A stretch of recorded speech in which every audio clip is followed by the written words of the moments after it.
na gano 'yan mata so da kauna, zinariya ta kin zama san idona.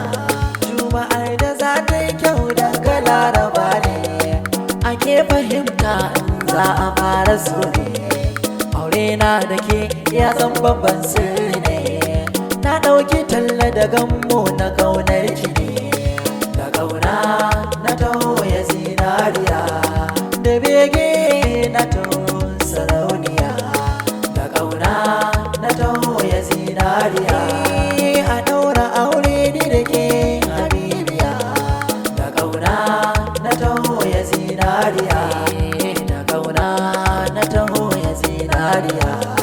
Da kauna na taho ya zinariya, da kauna da bege habibiya. Da kauna na taho ya zinariya, da niyya ta neman aure ki a zuciya. Da kauna